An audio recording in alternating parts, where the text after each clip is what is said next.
नमस्ते, कैसे हो आप सब। स्वागत है आपका हमारे YouTube channel Shri Ram classes 0.2। सबसे पहले संसाधन। आज का हमारा टॉपिक है संसाधन। संसाधन होते क्या है, आज हम संसाधन कितने प्रकार के होते हैं, सारी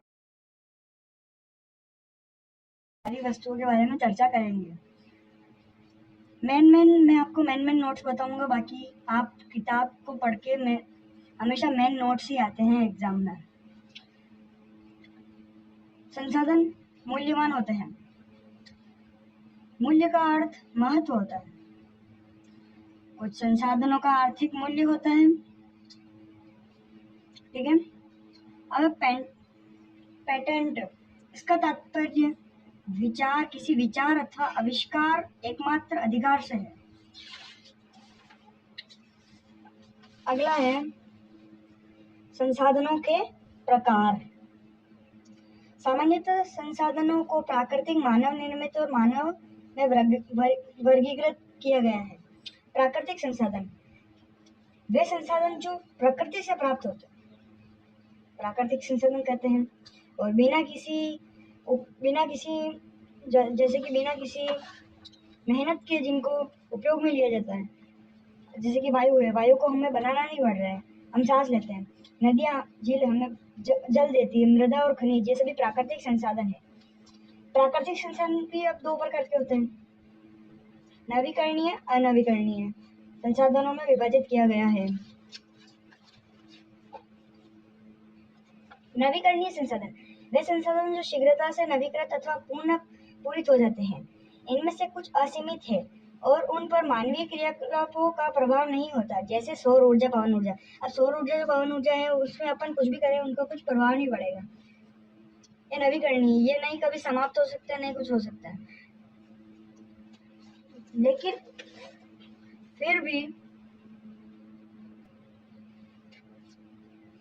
लेकिन फिर भी ऊर्जा नवीकरणीय संसाधन जैसे जल, मृदा और वन लापरवाही से किया गया है। उनका उपयोग भंडार को प्रभावित कर सकता है। जल असीमित नवीकरणीय संसाधन प्रतीत होता है। फिर भी जल की कमी और प्राकृतिक जल स्रोतों का सूखना आज विश्व में बहुत से भागों में एक बड़ी समस्या है। अनवीकरणीय संसाधन वे संसाधन जिनका भंडार सीमित है अथवा भंडार एक बार समाप्त होने के बाद नवीकृत अथवा पूरित होने में हजारों वर्ष लग सकते हैं। इन अवधि में मानव जीवन की अवधि बहुत अधिक है। ओके,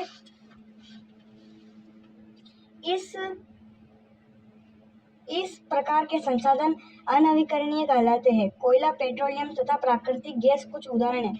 अब मैं बताऊं कि जो पेट्रोलियम है, उनको जो मृत जीवों के अवशेषों से बनता है, और मृत जीवों के अवशेषों से बनने में उसको हजारों करोड़ों वर्ष लगते हैं। इसलिए इसको अनवीकरणीय संसाधन, पेट्रोलियम, कोयला और प्राकृतिक गैस को अनवीकरणीय संसाधन माना गया है। मानव निर्मित संसाधन, इसकी सीधी सी ट्रिक है। जो संसाधन लोग प्राकृतिक संसाधन का उपयोग ये बनाने में करते हैं, जो लिख रखा है, मानव निर्मित संसाधन के नाम से जाने जाते हैं। प्रौद्योगिकी भी एक मानव निर्मित संसाधन है। मानव संसाधन इधर पढ़ लेते हैं। क्या आप जानते हैं, मानव संसाधन से तात्पर्य लोगों की संख्या और योग्यता मानसिक तथा शारीरिक से है। यद्यपि मानव को संसाधन मानने के संदर्भ में लोगों में मतभेद है। आगे बढ़ेंगे।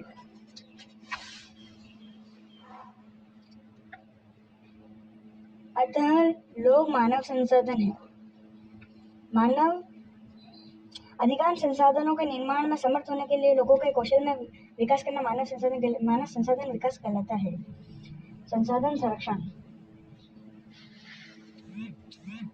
संसाधनों का सतर्कपूर्वक उपयोग और उन्हें नवीकरणीय के लिए समय देना संसाधन संरक्षण कहलाता है। संरक्षण का अर्थ होता है बचाना।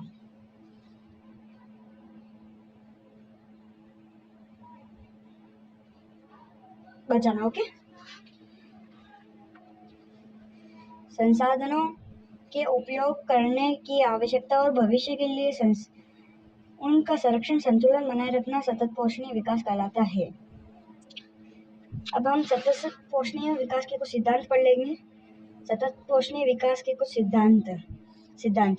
जीवन के सभी रूपों का आदर और देखभाल, मानव जीवन की गुणवत्ता को बढ़ाना, पृथ्वी की जीवन शक्ति और विविधता का संरक्षण करना, प्राकृतिक संसाधनों के ह्रास को कम से कम करना, पर्यावरण के प्रति व्यक्तिगत व्यवहार और अभ्यास में परिवर्तन, समुदायों को अपने पर्यावरण की देखभाल करने योग्य बनाना। और आज की हमारी बुक रही है संसाधन विकास सामाजिक विज्ञान कक्षा 8 के लिए। ये पाठ्य पुस्तक है भूगोल की। आज से हम रोजाना कक्षा 8 के संसाधन विकास का पूरा कोर्स हम आपको करवाएंगे निःशुल्क, और क्लास 9, क्लास 7, क्लास 6 का भी कोर्स आपको करवाएंगे। आपको हमारे चैनल के साथ जुड़ना है, हमारे चैनल को सब्सक्राइब करना है। हम आपके लिए इतना सब कुछ कर रहे हैं, तो आप सिर्फ एक छोटी सी रिक्वेस्ट है सब्सक्राइब करने की। प्लीज़ सब्सक्राइब करें चैनल को। Thank you for watching.